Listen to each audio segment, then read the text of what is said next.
right, so this is Mike. Thanks, everybody. As you can tell, this is part 2 of The Man from Snowy River. I guess it's the poem turned into a song, and I just reacted to the first one. This is for way back Greg. G'day, Greg. And so we just finished the first one. I'm not too sure yet. So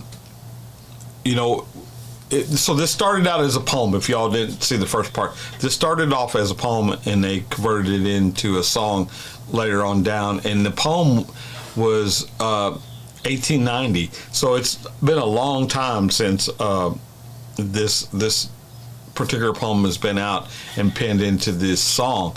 And I wish the visuals were a little bit better. This is really, man, this is low quality video, and the audio on the first one cut in and cut out at certain spots. But this has been uploaded 14 years ago, so the technology was a little bit different.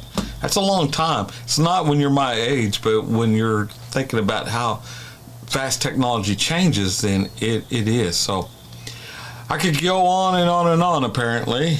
So without further delay, y'all came here to watch me react to The Man from Snowy River Part 2, not to listen to me just ramble on. So I got everything pulled up here. I think it's time for us to get this thing done. So here's Part 2, The Man from Snowy River.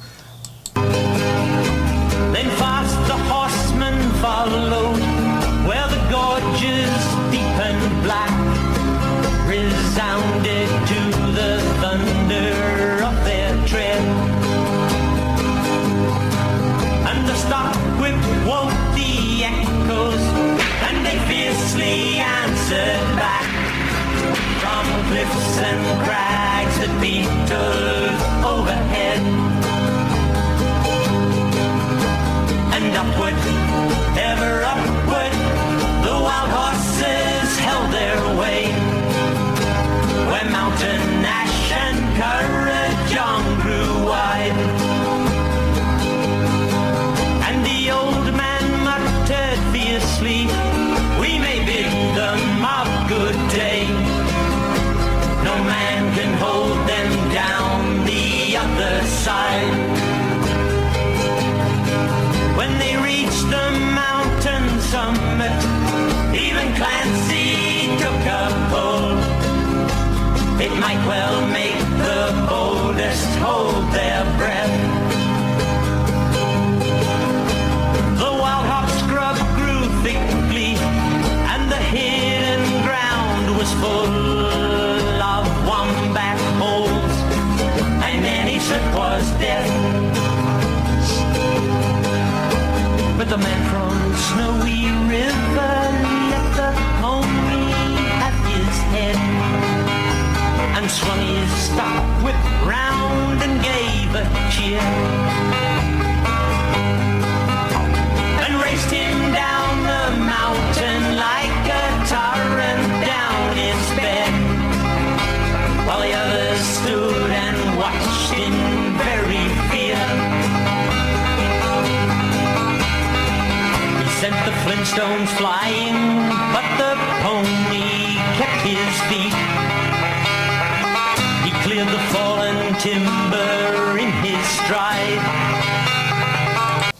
Okay, so what I'm getting out of this is they're after these wild horses, which we would call them Mustangs, and I don't know if they're after them for their the breeding capability for stamina, dexterity, things of that nature, or they're after them to enlarge their herd. I don't know. I don't know anything. Like I said, I don't know anything about this movie, and I've never read the poem. I've never heard the song. I'm just going by what they're saying, what they're singing, and what I'm seeing on the screen here. And it apparently. They're given, this poem is giving these horses such a status that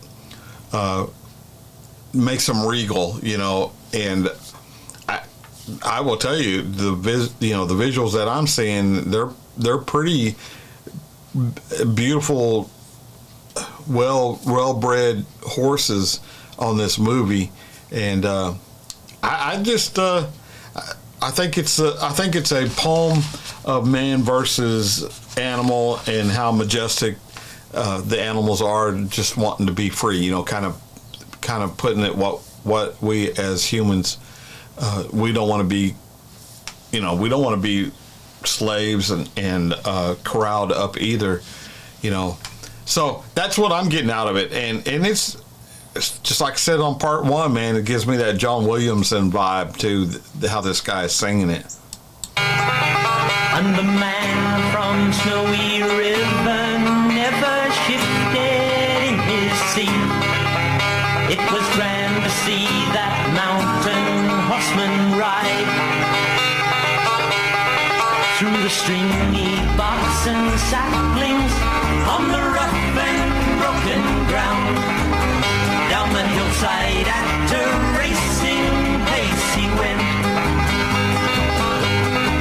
and he never drew the bridle till he landed safe and sound at the bottom of that terrible descent. He was right among the horses as they climbed the further hill, and the watchers on the mountain standing mute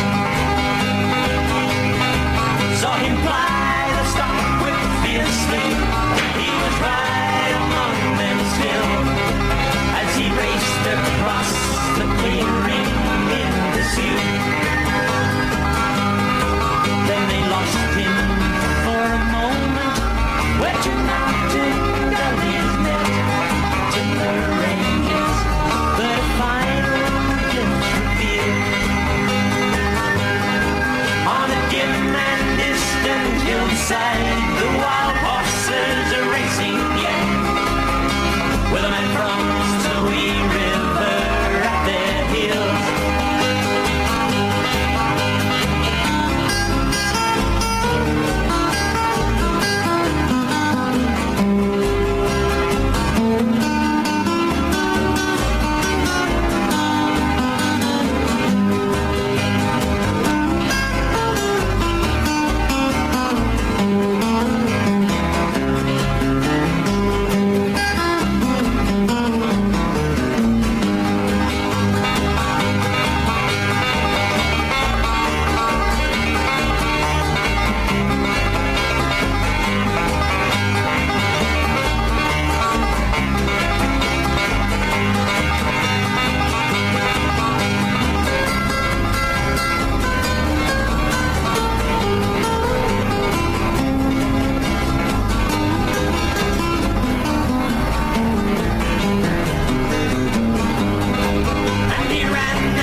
Then he turned their heads for home, and alone and unassisted brought them back.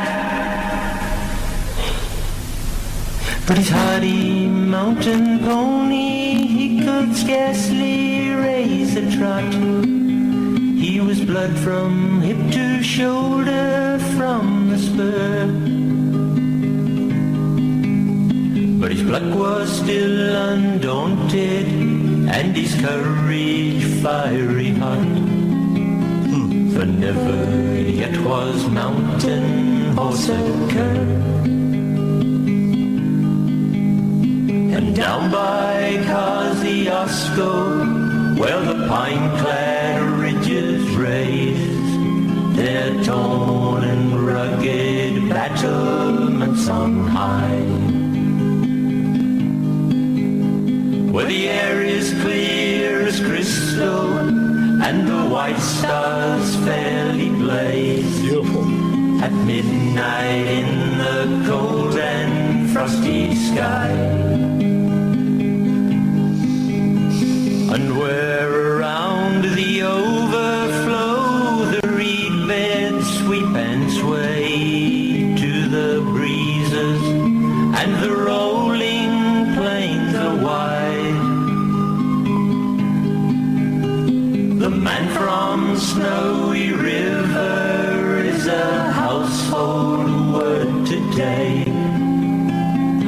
Stockman tell the story of his ride.